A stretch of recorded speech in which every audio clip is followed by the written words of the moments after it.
My guest on the show today is Chelsea Amber. She is a singer, songwriter, recording artist, and today we're going to talk about collaborating with other musicians. And the reason that I wanted Chelsea to come on the show is that she just did what's called a song swap with Amy Savin, who is a friend of mine, also an amazing singer and songwriter, who has been on the show before. And when I saw that Amy and Chelsea were doing this song swap, I thought, what a great idea. We should bring that onto the podcast and talk about how it went and how people can use that strategy to get their own music out there. So first, let's introduce Chelsea. Thank you for being here on the show today. Hello. Well, thank you for having me. It's great to be here. I'm really excited about this topic and just talking about some encouragement and unique ideas for other musicians. But first, I'd love to hear some more of your backstory because I'm just meeting you through the song swap that you did with Amy. And I love that we're now connected. So tell me a little bit about how you got started in songwriting and what your journey's been like so far.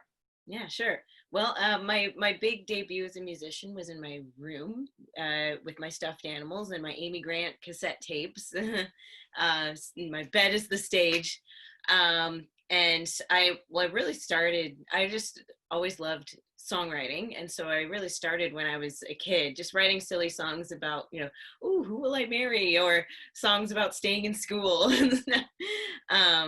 So that's where it started. And then getting actually involved in the music industry. I remember it was back in 2000.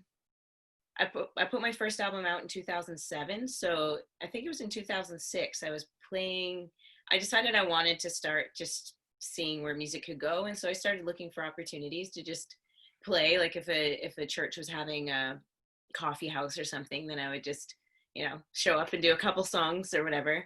And so I was doing that. And at one of the events, and like unpaid, but just going and having fun. So at one of the events I was playing at, there was a guy from Music Nova Scotia there. Music Nova Scotia is the music industry association in Nova Scotia. And so he approached me after and said, hey, have you ever thought about doing an album? And so he told me about how they have a grant program for artists who are new and looking to record their first album. So they helped walk me through that application process, and my application was approved. So that was the first album. And it is no longer available anywhere because, they say that if you love your first release, then you probably waited too late to put it out. And so, I would consider my first two albums, actually. I put them out under Chelsea Nisbet, which is my maiden name. And they're not available anywhere since I rebranded to Chelsea Amber, but I consider them to be good learning curves of trying to figure out where I fit. Like they were very eclectic in terms of what style I was going for. I was really experimenting as a songwriter and a vocalist to see where I fit. Mm-hmm. So, so then I rebranded to Chelsea Amber, which is my middle name, back in 2012 and put out Introducing Chelsea Amber and in 2014, and then 2018 Face the Waves, and which is my latest studio album.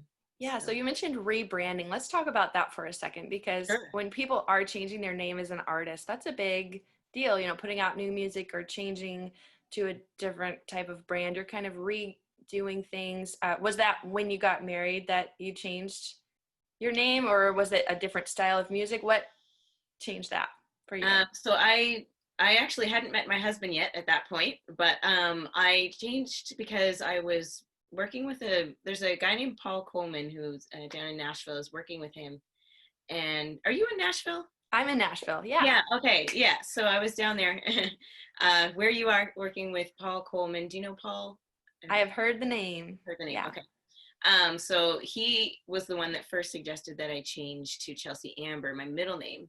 Mm-hmm. Actually, he didn't specifically say that quite yet. He just said, hey, what would you consider changing maybe to a middle name or some sort of stage name? Because my last name was always being misspelled or mispronounced. And, it just felt like every poster was wrong if I was playing at an event. And Amber is so easy to say and to spell.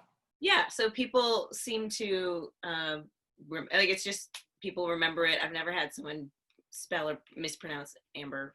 uh, so yeah, so that was the reason for it, and then just trying to sort of establish myself as a bit more professional because I put out those last two albums, which weren't terrible, but it's just they were learning curves, and so yeah, it's the beginning. Yeah. So yeah, you're going to grow and learn as you put out new music. And I just thought that was interesting because, yeah, that's something when you start music young, and especially, you know, as a woman, if you're getting married and changing your last name, then you've already built a platform as the different artist name. And like, what do you do about that? I've been married for 5 years, and I had built my music under Lydia Walker. Everyone knew me under Lydia Walker. And then I got married, and my married last name is Athy, which is really difficult for people to say and to spell. And I knew I'm going to marry this man because I love him, not because of, you know, the ease of the last name, right? So I'd have to spell it for people my entire life. But I decided to keep my my stage name, Lydia Walker. And so that's what I go by with my music. And I ended up changing my middle name to my maiden name. So it's Lydia Walker Athy. And so I just use my married name for my personal stuff, and then Walker with my music and my podcast and stuff. So I just wanted to touch on that because it is a difficult choice for people when they're rebranding or when they're changing a name or trying to use something that's easy for people to remember. You have to think about that. Like, are you going to hyphenate? Are you going to drop your name? Are you going to use your middle name? I have a lot of friends that go by their first and middle name as the artist. I think that's a great way to do it if it's easy to spell and easy to say. But tell me a little bit. Pushback. Like some people were like, I don't know if you should do that, but I don't regret it. I'm really glad that I stuck to my guns and made that decision. It's just been so nice to have something that people can actually remember and spell. And I think that's important because it's a ministry, but it's also a business, and you want people to be able to find you if they're looking for you on on Google or whatever. You want to be able to come up in the search results, and so you got to think about that kind of stuff. Definitely, it's a good business move for sure to be able to spell it, and like you said, not to be misprinted on posters and all of that.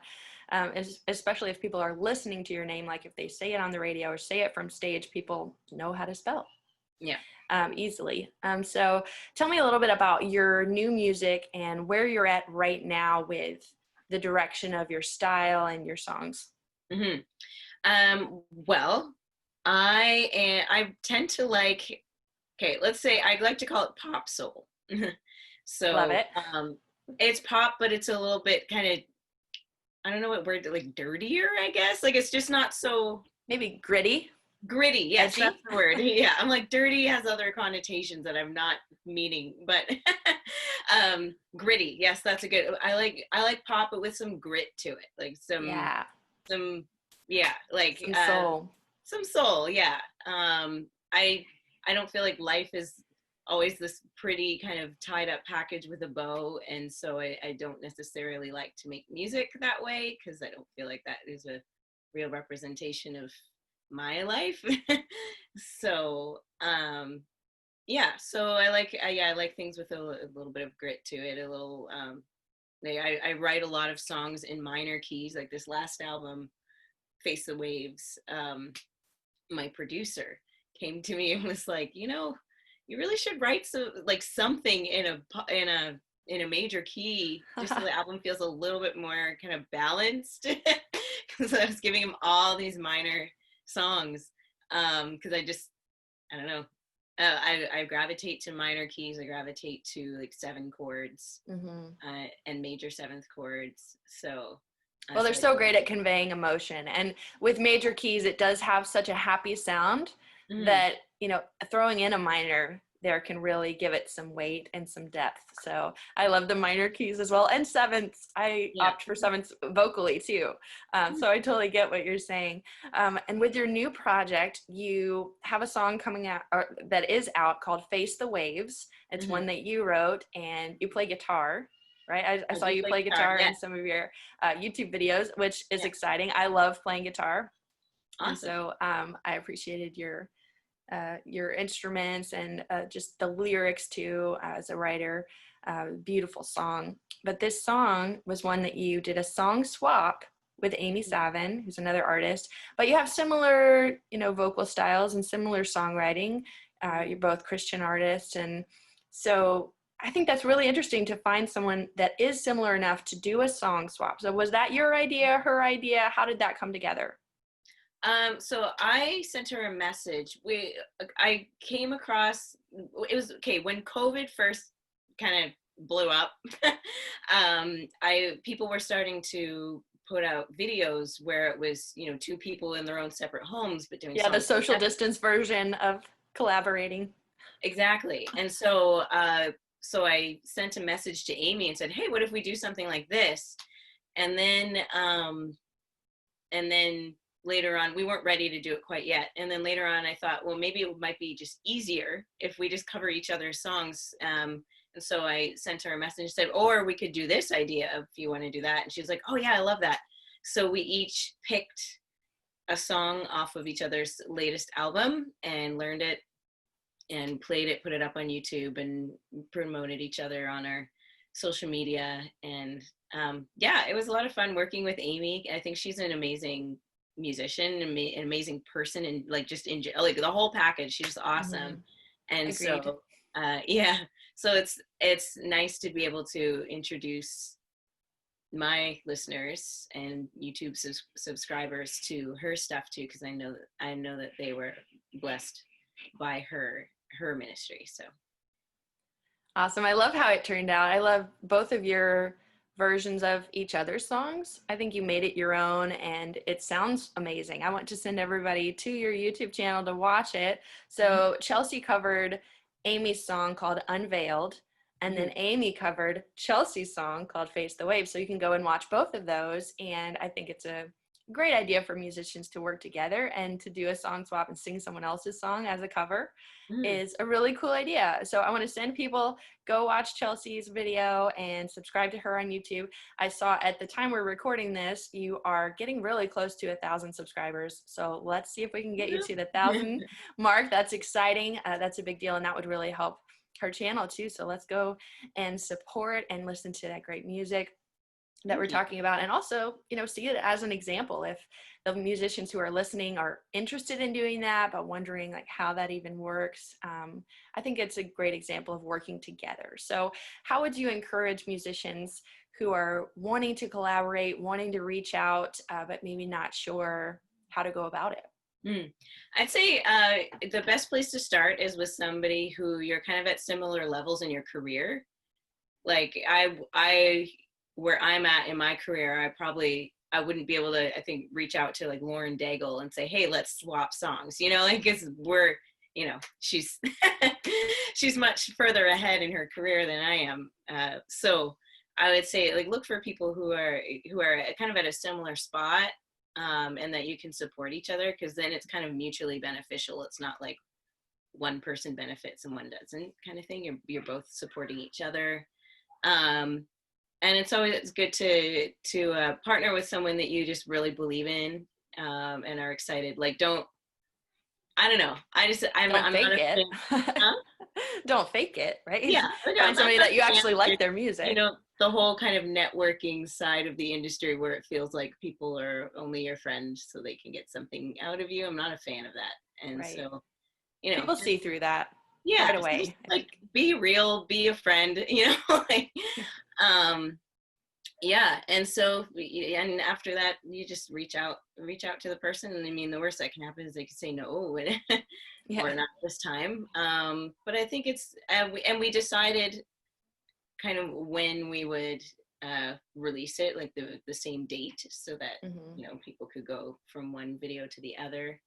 One thing I would change that we didn't quite discuss is that I promoted her video at the end of mine, and then she promoted mine at the beginning of hers. And so I think next time I would make sure that because I felt bad. I was like, oh shoot, I should have put mine at the beginning. I didn't realize that she was putting hers at the beginning. So just those little details of like, when in the video are we going to promote the other person? and yeah, just, but I think it's a great opportunity to support each other. I think there's a lot of, in this music industry, it can be easy to get caught up in comparison and competition. And I feel like this is a way to kind of combat that, to come together and support each other. And, you know, like there's room for everyone, you know, and like Absolutely. Amy and I are similar, but she has more of a rock feel, whereas I have more of a soul feel. So we still have kind of our own lane, and we can celebrate each other within our own lanes. So I think in that too, just on the mental side of it, just being confident in who you are as a musician, like what lane you're in. Because when you're kind of sticking to your lane, then you're not looking and comparing, you know, to other people. And so it just makes it easier to collaborate without the ego getting all in your way. So yeah, I think several things that you brought up were helpful. Like you reached out to her and gave her several ideas. Like, hey, we could both do a video together where we each sing our parts and then put them together.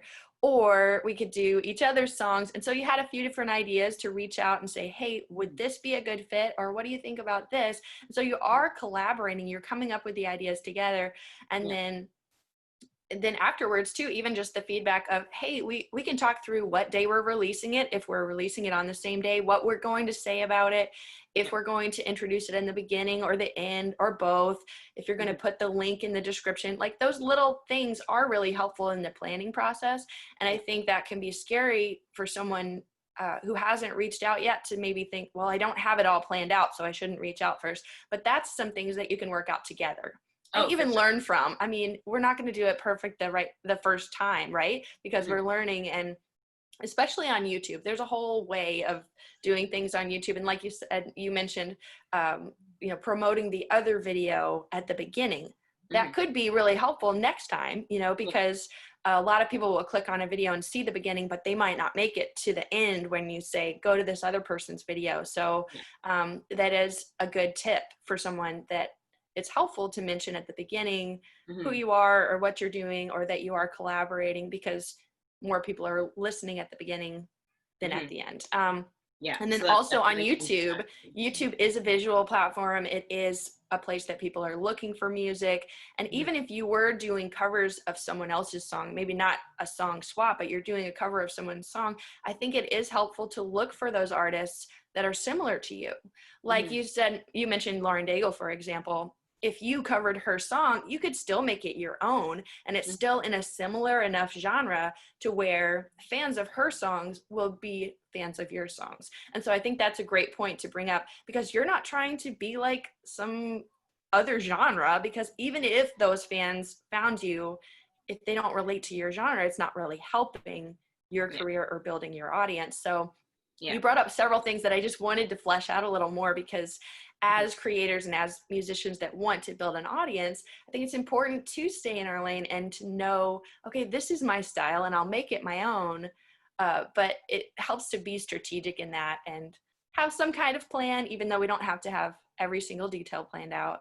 But I love that you're doing that and you're being intentional in that process. So tell me a little bit about, you just took a break actually, and you took the whole month of August off of music. And I'm really interested in that, because there is such a hustle culture. There is such a just a hamster wheel of always doing something, being busy. And I think it is important to take breaks and to, you know, have a sabbatical or something. What was that like for you? I don't want to speak for you, but how was that? And did you learn something from it? What would you take away from your time off that you just did?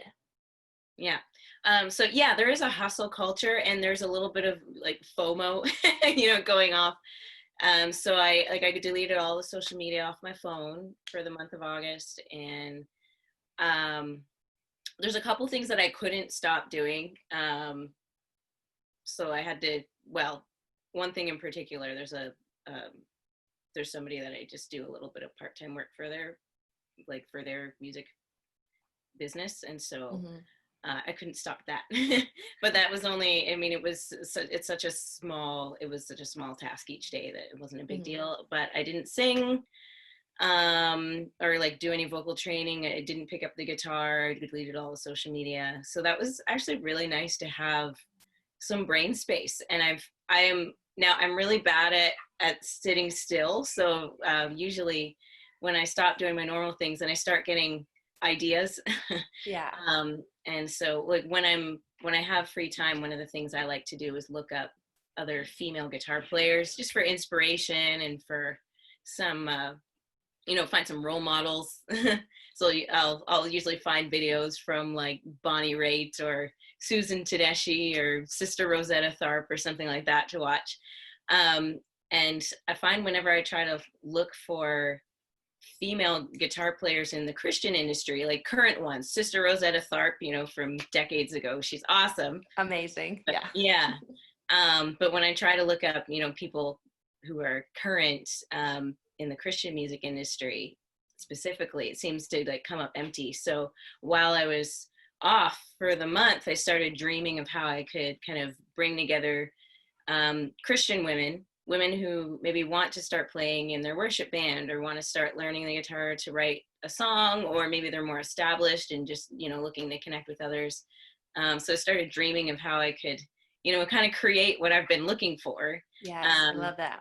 Yeah. So when I came back, I just, started back up on doing my regular stuff on Monday. And so on Tuesday, I decided to start a Facebook group for Christian guitar players. They're Christian female guitar players. I call it Christian Guitar Girls.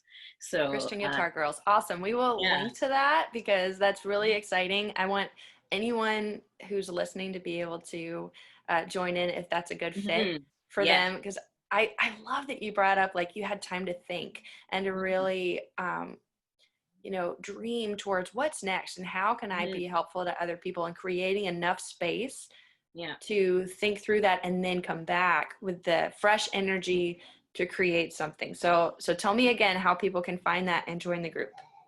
The Facebook group.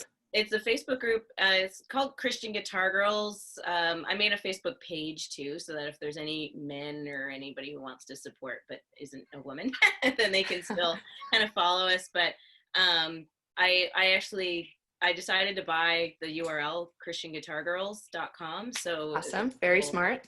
Yeah. So if people want to just go to christianguitargirls.com, there will be a link to the group there. Perfect. Yeah. And so I'm excited about it because I feel like there are tons of women who play guitar, but when you search for it in Google or whatever, like nothing comes up. And it's just the weirdest thing because I know there's tons of us. And there's been several people on my show lately talking about that. Girls who play guitar, girls with guitars. So that's definitely the type of thing that my podcast listeners will appreciate, because I think there are a lot of women, some guys that listen to the show, and I definitely interview some guys too. But, as a female guitar player myself, I tend to attract those people to my audience. And so I think this is exciting to have another place to congregate online and encourage each other. So tell me a little bit more about your ideas for the group and kind of the goal of building that community. Yeah. So it's in the initial stages right now because I like just started it. Like just exciting. Yeah. Yeah. But I what I envision it is a place where women can post questions about the guitar, or they can post if they're working on something, just a really low pressure thing where we don't have to bring a finished product. We can just say, hey, I'm working on this song and I'm having a hard time, or oh, I love this song, I can't wait to cover it, or whatever.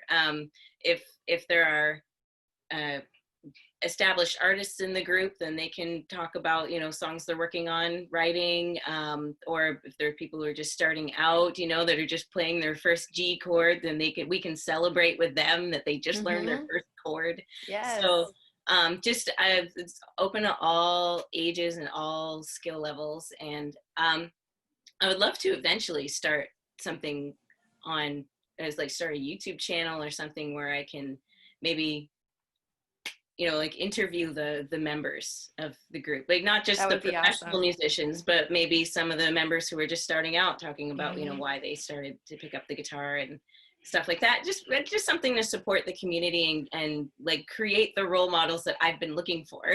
Yes, absolutely. I love that you brought that up, of creating what you wish was out there. Like, you've Yeah. found a hole in the market and something that you're looking for and seeing a void there, that there aren't as many resources for that specific type of person that is a Christian female guitarist. Like, that is very specific.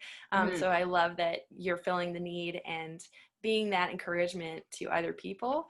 And I think that's inspiring for our listeners to look for those needs that you can fill as a creative person, like maybe starting a Facebook group or starting a YouTube channel, or like you said, collaborating with people and doing interviews, or having someone else come on your channel and do things together. It's not always up to one person. I think there's a lot of power in doing things together and collaborating, because you have different perspectives and you have different experience levels, and we can all learn from each other. So I love that you're doing that. I'm so excited to hear about it. So good luck with that. I want to let people know how they can connect with you online as well and see what you're doing with your music. So what's the best place to follow you online? All right. Well, my website is chelseaamber.com. And then on all the social media, well, with the exception of Twitter, but Instagram, YouTube, and Facebook are all Chelsea Amber Music, like at Chelsea Amber Music or / Chelsea Amber Music. And then Twitter, I'll admit I'm not on Twitter as active on Twitter as you know, the other ones, but same. I have a presence there, but yeah, Instagram's my jam too. So I get that. I mean, I'll mention it just in case, but Chelsea, and then there's 2 underscores Amber, just in case. Like, I am on there, just not as active. So Instagram, Facebook, YouTube, those are kind of my jams. Yeah, and since we're talking about collaborating with musicians, I do want to send everybody over to your YouTube channel. Search Chelsea Amber, and you could even search Chelsea Amber Song Swap and see the video that you did of Amy Savin's song and then Amy's version of your song. I think it's just a great example of what's possible and something that you can do with another musician that's fresh and different. And I hope that it inspires someone listening today to reach out to another artist, another songwriter, and just find something that's a good fit to try to do something different and promote each other. I think that's a great way to cross-promote, build your audience, and working with other musicians is going to inspire you. It's going to, you know, bring out something different if you're covering someone else's song. So I love that you came on to share your story, and really excited to see what comes next for you. So thanks for your time being here on the show and sharing your story today. Well, thanks so much for having me. This was a delight to do. So yeah, I really so much fun. Reaching out. Thank you. If you enjoy this podcast, I want to invite you to become a patron and join our community on Patreon for Rustic Songbird. You can check out all of the details by going to patreon.com/Rustic Songbird to support this show and be a part of our Patreon community. Thanks for watching the behind the scenes of this episode of the Rustic Songbird Podcast. You can check out all of the previous podcasts by going to rusticsongbird.com/podcast for interviews with people in the music industry to encourage you and inspire you to take that next step in your music career. I appreciate you watching this video, and I want to invite you to subscribe to this channel for even more videos like this coming soon. Make sure to hit that thumbs up button and hit the bell to be notified every time we have a new video. All right, catch you next time.